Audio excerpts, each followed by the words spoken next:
السلام علیکم ورحمۃ اللہ وبرکاتہ۔ پیارے ناظرین، آج کی اس ویڈیو میں ہم بات کریں گے ایک بہت ہی بابرکت اور اہم رات کے بارے میں۔ وہ رات جسے شب برات کہا جاتا ہے، رحمتوں، مغفرتوں اور فیصلوں کی رات۔ شب برات شعبان معظم کی 15ویں رات کو کہا جاتا ہے۔ یہ وہ رات ہے جس میں اللہ تعالیٰ نے اپنی خاص رحمت کے ساتھ آسمان دنیا پر نازل فرمایا ہے اور اپنے بندوں کو آواز دیتا ہے کہ کوئی مغفرت مانگنے والا کہ میں اسے بخش دوں، ہے پر رزق مانگنے والا کہ میں اسے رزق عطا کروں، ہے کوئی پریشان حال کہ میں اس کی پریشانی دور کر دوں۔ یہ رات ہمیں یاد دلاتی ہے کہ اللہ کی رحمت کتنی وسیع ہے اور ہم کتنے محتاج ہیں اس کی بخشش کے۔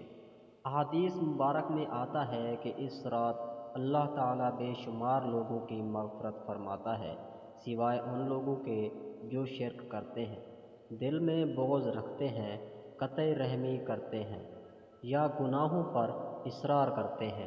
ناظرین، یہ رات صرف عبادت کی نہیں بلکہ دل صاف کرنے کی رات ہے۔ اگر کسی سے ناراضگی ہے تو معاف کر دیں، اگر کسی کا حق مارا ہے تو لوٹا دیں، اگر والدین ناراض ہیں تو راضی کر لیں۔ شب برات میں کرنے والے اہم اعمال: سب سے پہلے توبہ نصوح کریں، سچے دل سے اللہ سے معافی مانگیں، نوافل ادا کریں، خاص طور پر تہجد کی نماز، قرآن پاک کی تلاوت کریں، ذکر و اذکار کریں، درود شریف کی کثرت کریں، اپنے مرحومین کے لیے دعا کریں اور ایصال ثواب کریں، صدقہ و خیرات کریں کیونکہ صدقہ بلاؤں کو ٹالتا ہے۔ بعض روایات میں آتا ہے کہ اس رات آنے والے سال کی فیصلے لکھے جاتے ہیں، کس نے زندہ رہنا ہے، کس نے دنیا سے جانا ہے، کس کو رزق ملنا ہے۔ اس لیے ہمیں چاہیے کہ یہ رات غفلت میں نہ گزاریں بلکہ اللہ کے سامنے جھک جائیں۔ یہ رات ہمیں موقع دیتی ہے کہ ہم اپنی زندگی کا جائزہ لیں۔ کیا ہم نماز کے پابند ہیں؟ کیا ہم والدین کی خدمت کرتے ہیں؟ کیا ہم حلال و حرام کا خیال رکھتے ہیں؟ اگر نہیں تو آج رات بہترین موقع ہے اپنی زندگی بدلنے کا۔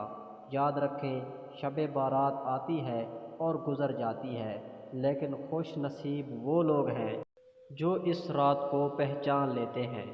آخر میں دعا ہے کہ اللہ تعالی ہمیں اس بابرکت رات کی قدر کرنے کی توفیق عطا فرمائے، ہمارے گناہوں کو معاف فرمائے، ہمارے مرحومین کی مغفرت فرمائے اور ہمیں سیدھے راستے پر چلنے کی ہدایت دے۔